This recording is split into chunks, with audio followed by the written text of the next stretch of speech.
hearty welcome to one and all. This is episode 171 of the Confessions of a Not So Dangerous Mind podcast. I'd like to thank you all for spending some of your Monday early evening here with me in New York.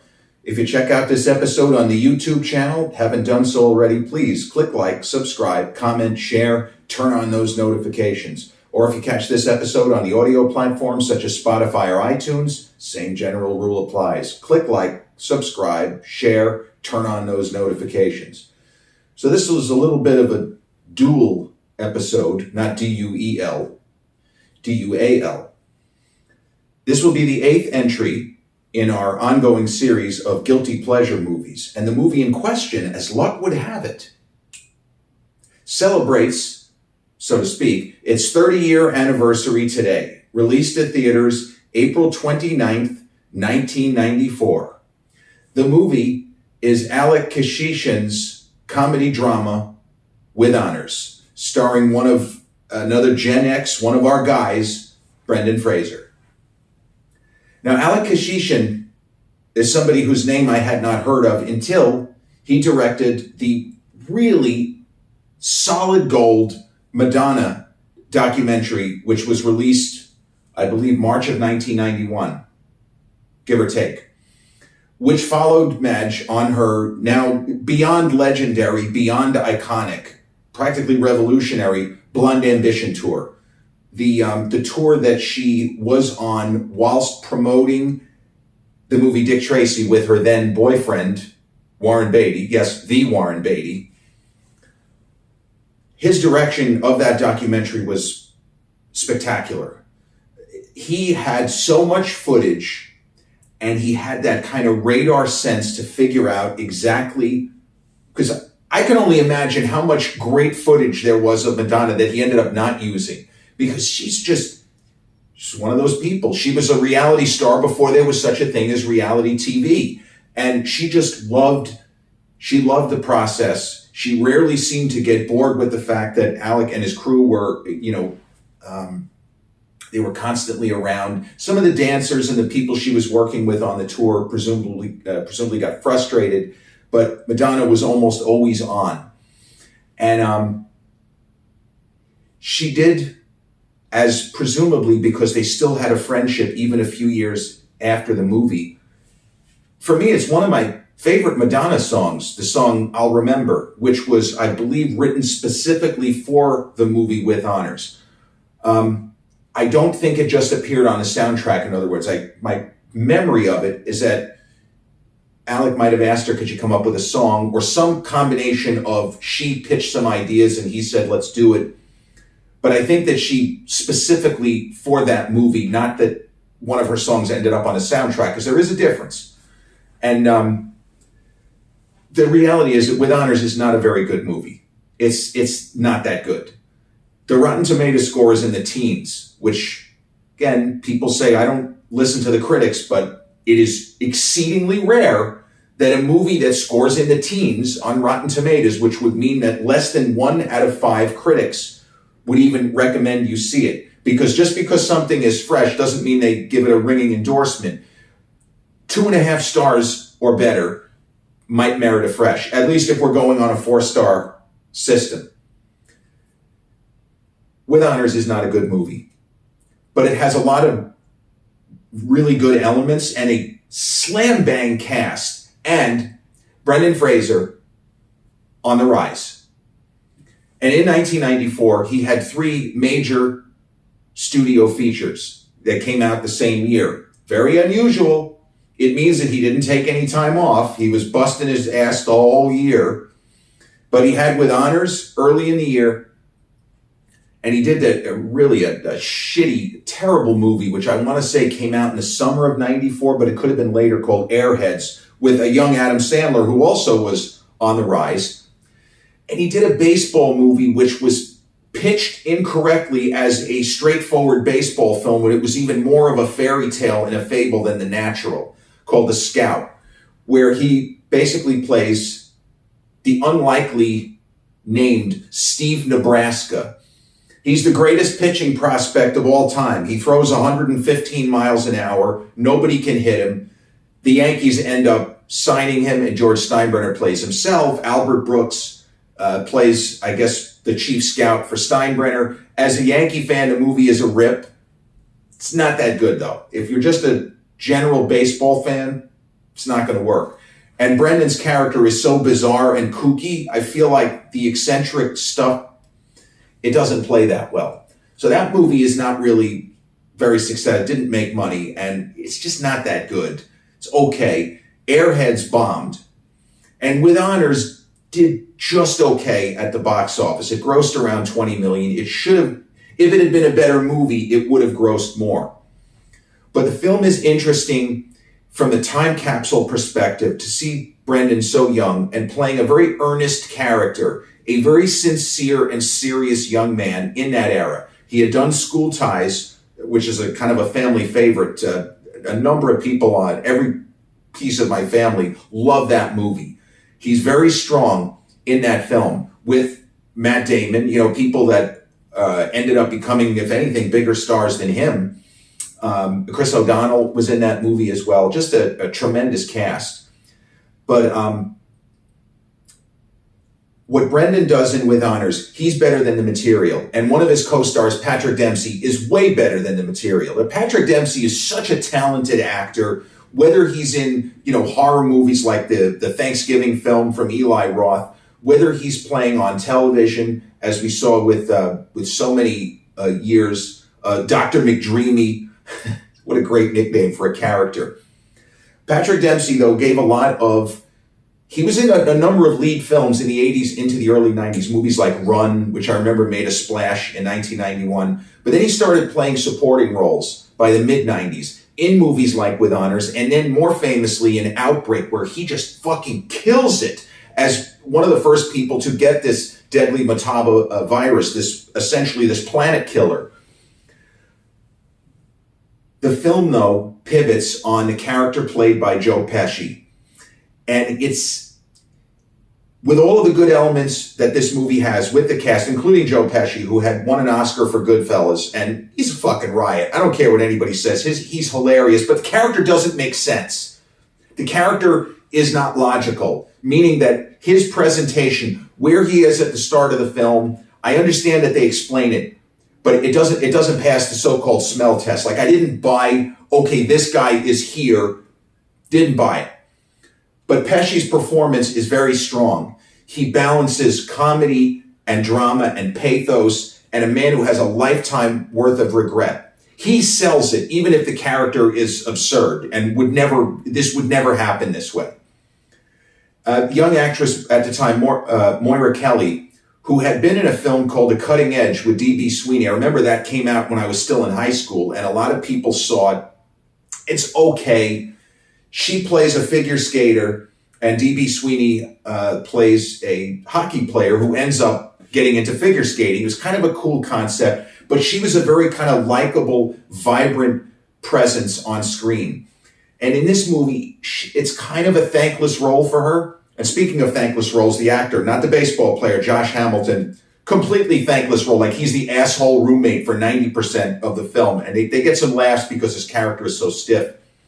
But the basic setup of this, and it is certainly my favorite Brendan performance of that era. School Ties, I like it. I don't love it. I really like what Brendan does in this film. He's very sincere. And he plays a graduate student at Harvard who's working on his thesis. And when I say time capsule, this is something that will never happen and can't really happen now unless somebody deliberately tries to torpedo themselves. So Brendan is very close to being entirely finished. I think he has a rough draft completed and he's working on a bibliography, if I'm not mistaken. But even if I get some of the particulars wrong, in broad strokes, this is what the story is. He's finishing his thesis. He's very proud of it.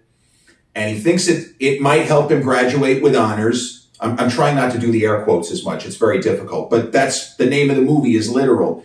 Brendan's character is obsessed with graduating Harvard with honors. And the famous author, Gore Vidal, plays his kind of stuffy, cliche city. Like, cliche city. They were even going to cast Gore Vidal or someone like Spalding Gray, or maybe George Plimpton, who ended up making a fucking hilarious cameo in Good Will Hunting, the scene where Matt Damon starts singing Afternoon Delight.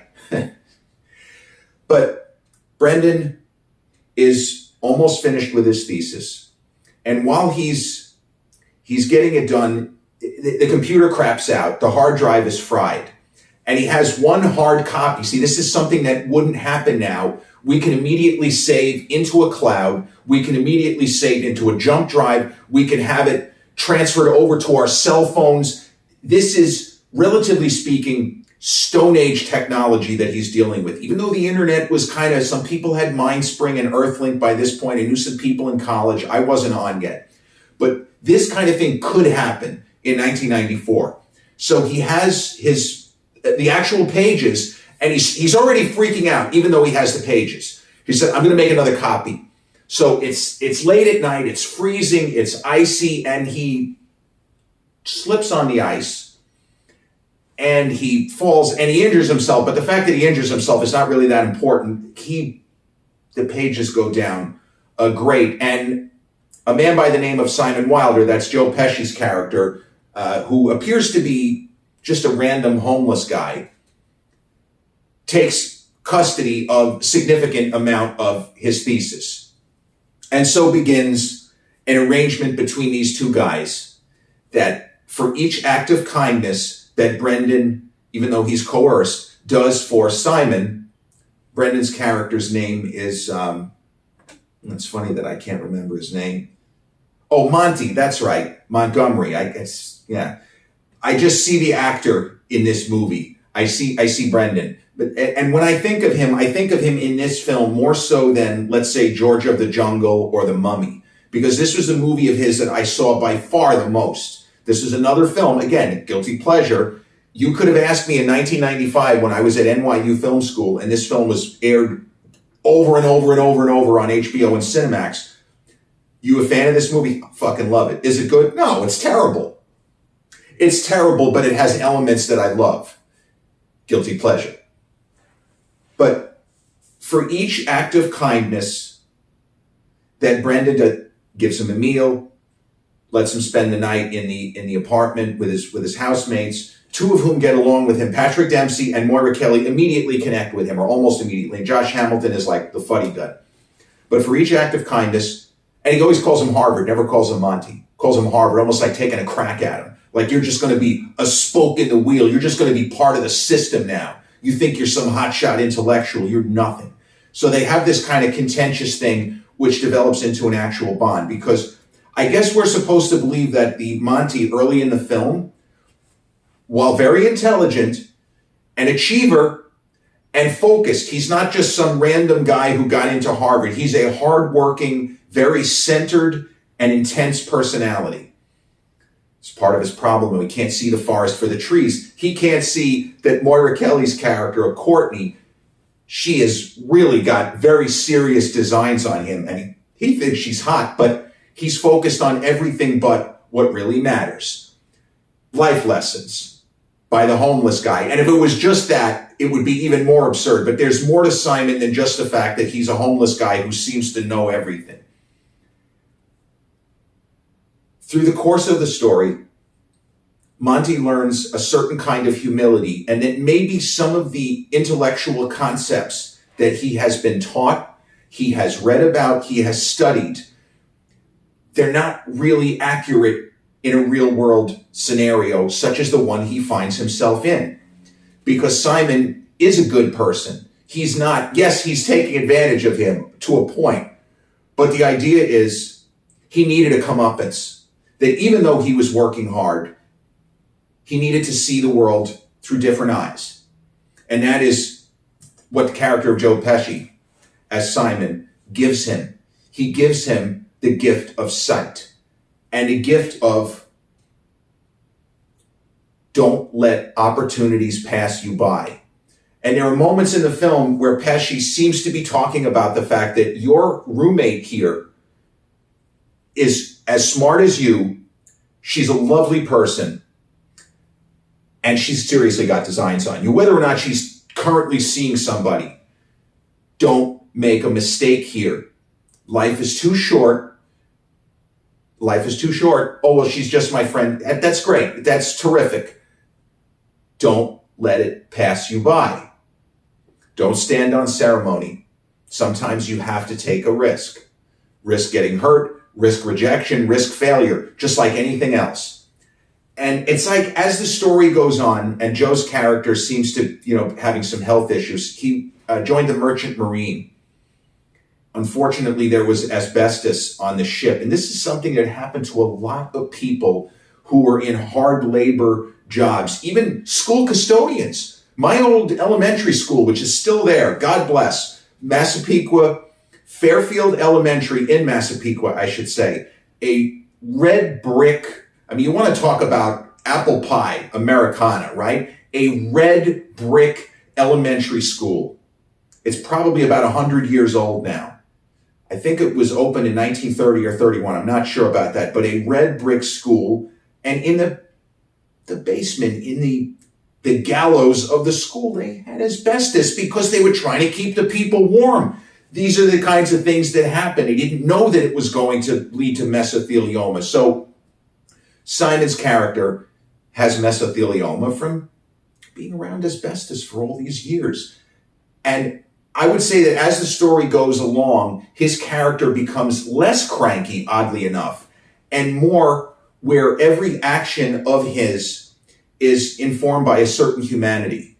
And this is going to be the most absurd reference I could come up with. But I think about the character of Roy Batty in Blade Runner, who is very antagonistic, very angry, because he's dying and he knows he's dying. And it's almost like he doesn't give a shit how many people he hurts or kills before he goes. But then at the very end, he saves somebody, because now life is so precious, it's not good enough for me to just kill this person or let this person die. And the character of Simon, as he's presumably entering his final hours, his final act, he wants to do something right, and not because a person did something for him. And so Pesci's character, as idiotic as it is in retrospect, he does have an arc. He does try to reconnect, and he does try to do better in between all the wisecracks, all the jokes, and all of the arm twisting. And Brendan, as Monty, does shift focus and perspective. He does not end up submitting his original iteration of the thesis, and is now okay. I'm not going to graduate with honors because the paper that I was going to turn in, the thesis I was working on, does not best represent where I am. I'll just have to let the chips fall where they may. I won't graduate with honors. Too bad. So sad. But we get the sense he is a better person for this experience. And one of Pesci's last acts together with Brendan is, don't let her pass you by, Harvard. She's right there. Tell her how you feel. You can do it. And sure enough, it works. It's actually a really beautifully shot and orchestrated scene, even though it's kind of a little bit too neat, I would say. It's really well acted. And I tell you, Brendan Fraser and Moira Kelly had really good chemistry. It wouldn't surprise me if there was something going on behind the scenes, because they not only look great together, but their scenes together, it does not look like film acting. Then again, I thought the same thing when I watched The English Patient, the famous sex scene between Ralph Fiennes' Count Almacy and Kristen Scott Thomas, Catherine Clifton. The two of them just attack each other. And I love it because they're so polite and effete with their beautifully clipped British diction, their accents, everyone is so polite. And then they just reach a moment where they're no longer polite. They are just ripping at each other. Didn't look like they were acting. Very surprised to find out, no, nothing ever actually, I don't even know that they liked each other. They sure as hell had good chemistry though. Another great movie with unbelievable chemistry, The Big Easy. Dennis Quaid and Ellen Barkin. Dennis almost implied that, we knew from the first time we met that there was a lot of chemistry going on here. Sometimes an actor and an actress in a film, through time, over history, they just look right together. But then other times, people who are both very attractive, it doesn't work. And I remember the movie The Presidio, Mark Harmon, great looking dude, years before Jag. The Presidio, very young Meg Ryan, they are really attractive people. They didn't have any chemistry, didn't work. So it's not as simple as just having two hot people. Richard Gere and Deborah Winger didn't think the chemistry between them was there in An Officer and a Gentleman. But on the other hand, Deborah Winger with Robert Redford in Legal Eagles, they're fire. He figured out a way to connect with her because Deborah Winger had a reputation that she was sometimes difficult. Redford, the way he plays, he adored her. And it came across in the film. It's very tricky. The chemistry between Brendan and Moira in this movie is really good. And the kind of slow burn of their friendship where you keep waiting and hoping, it's all part of it. Now, I don't fault the critics, because I remember when it came out, Newsday thought it was a disaster. I want to say Newsday gave it 1.5 stars. All of the New York papers trashed it. I think 2 stars was the best anyone gave. Corny, mawkish, sappy. Pesci is playing a stereotypical character. Do we need another movie where someone like this helps the kid who is already on his way to success? There were too many trite elements. I agree with that. But for me, it's part of the fun because I identified how dumb the movie was. But at the same time, the actors give it everything they've got. Joe is not coasting. Every scene that Patrick Dempsey's in, he's stealing it because he's so damn good. He's so great with the other actors. He has chemistry with everybody. Patrick Dempsey, as they later said, when George Clooney became a movie star, Clooney is so good on screen. It doesn't mean he's a great actor. We've seen him be great. But Clooney could have chemistry with a table. That's how somebody described him the first time they saw him in a movie with Michelle Pfeiffer, One Fine Day. Not a good movie. But he said, Clooney is magic. He could have chemistry with anything. He smiles and it works. And Patrick Dempsey gets to smile a lot in this movie in his scenes. Every scene where he's at the center point is a home run. And I give Joe credit for playing this kind of role. He was still getting leads. Jimmy Hollywood, which was the Barry Levinson film, not good. Disaster, box office bomb. They were, obviously any movie Barry Levinson made, they were expecting great things from. Not good. So at this point in Joe's career, he was balancing leads with kind of quirky supporting roles like this. And of course, he had the tiny cameo in... oh, God, imagine, I almost forgot. A Bronx Tale. He shows up at the very end. I guess he's supposed to be a crime boss. Pretty sure. So Joe was working a lot. He took advantage of the fact that he won the Oscar and suddenly the iron was hot. And he did a movie called The Public Eye in 92, again, capitalizing on his Oscar win. My Cousin Vinny was also 92. The Super was 91. So Joe was really, really giving it. And then he did Casino, which was a very long and protracted shoot. Love Scorsese, not a big fan of that movie. But With Honors is a movie I recommend for the historical kind of funny stuff that you say, well, this could never happen now. But I would argue that even if it could, there is a lot of stuff in this film that you scratch your head and you're like, okay, this is ridiculous. This is ridiculous. This is ridiculous. So much of it, though, it still tugs at the heartstrings, even with the ridiculousness. It still works. And it's only free on one streaming service. It's free on that app called Canopy, which you can either have on your phone or on TV. That's the one that I still can't get over this. If you have a library card or a friend loans you his library card, you have access to their complete library of films, and you can stream With Honors on Canopy with a K right now. No commercials, free. There are a lot of great movies on that app. Even Dark City, which I've talked about on the channel, is streaming free on that app, and it's not really free anywhere else. But people who, like myself, I didn't altogether love the movie The Whale. Darren Aronofsky, genius, fantastic. He also executive produced that show with Chris Hemsworth that was on Disney Plus last year, Limitless. A great documentary series. Underline great.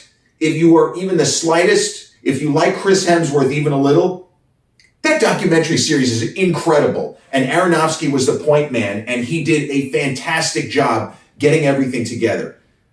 I think it's 6 episodes. It is so good. And I don't want to get bogged down on that. But Aronofsky directed The Whale. And it was a very difficult performance because so much of what Brendan does, he's stationary, the prosthetics, he put on a little bit of weight, but the character was presented at like 900 pounds or whatever it is, and he's sick and he's dying. It's painful to watch. But I was glad that he won Best Actor, even if the performance is limited because he can barely move. But Brendan is he's one of our guys. And a movie like With Honors, the truth is that most people, even film fans under 35, have probably never heard of this movie. There are some kind of Brendan Fraser completists who would have watched this movie, but most likely they'd be people in their 40s. People who are old enough when this movie began playing in heavy rotation now 29 years ago. It hit HBO in the first part of 1995. Most people would not be familiar with this film, and I'm confident that especially younger people, when you get over the shock of, my God, I can't believe how young Brendan is. He looks like a kid. Well, yeah, he was like 23 when this movie was made. But his performance, above anything else, is what draws you in because he is so committed to the role. And he's reading his lines like he thinks this is going to be a great movie. I mean, if you could go back in time, you would say all 3 of your films in 94 are going to get trashed by critics. I think The Scout actually had the highest Rotten Tomato score because a lot of critics got, this was mismarketed. This is purely a fantasy. This isn't a baseball movie. The Natural is a fantasy, but it's a baseball movie. The Scout is pure fantasy that happens to be set in the world of baseball. To call it a baseball movie is a misnomer. It's not. But Brendan, in this movie, he holds it. He holds the center, even though it's an ensemble story. It's his movie. And he delivers. Whatever issues or reservations he may have had with the character of Monty, he comes across like, this is Shakespeare. Every scene, whether he's in a good mood, in a bad mood, he's angry, he's never less than believable. He's always compelling. And he's just one of those actors that we all root for and rooted for in a similar way that Nicolas Cage, who kind of disappeared for many years, really, after the second National Treasure movie, just started making nothing but crap. But Brendan Fraser had a lot of injuries. He hurt himself making the Mummy films, and then he basically was blackballed from Hollywood for just awful reasons. You can Google, why did Brendan Fraser disappear after the movie Crash? Nothing that he did. He got swallowed up by the system, almost literally. So when he made this comeback, we were all overjoyed. And we remember when he was young, when he was on the rise, and he did movies like Encino Man, which, as stupid as it is, that's another special movie because I was graduating high school soon. A lot of terrible stuff was going on in my life. But here's this young guy, Brendan Fraser, trying to make us laugh and showing something different, because that's supposed to be Pauly Shore's movie. I don't even remember Pauly Shore. You remember Brendan as the Encino Man. And films like With Honors, films like School Ties. Hell, even later, Gods and Monsters, later in the 90s with the extraordinary Sir Ian McKellen. McKellen got a lot of acclaim for his role playing a real-life character, the famous filmmaker James Whale, who had an extraordinary career, made Frankenstein, Bride of Frankenstein, The Old Dark House. There's one that I might talk about, The Old Dark House. A haunted house movie, even though it's not a haunted house. One of the greats, starring Gloria Stewart, who 63 years later played Old Rose in Titanic. She looks like a little kid. She's about 21 maybe in The Old Dark House. But Brendan Fraser, a great actor, so happy that he's doing good work again. Number 8. In our ongoing series of guilty pleasure movies released on this day 30 years ago, the Brendan Fraser starer, With Honors. This has been episode 171 of the Confessions of a Not So Dangerous Mind podcast. I get caught up with the nostalgia, I know, but I am a Gen Xer. If you caught this episode on the YouTube channel, haven't done so already, please click like, subscribe, comment, share, turn on those notifications. If you catch it on the audio platforms, same general rule applies. Click like, subscribe, share, turn on those notifications. I'll be back with episode 172 real soon. Until then, peace.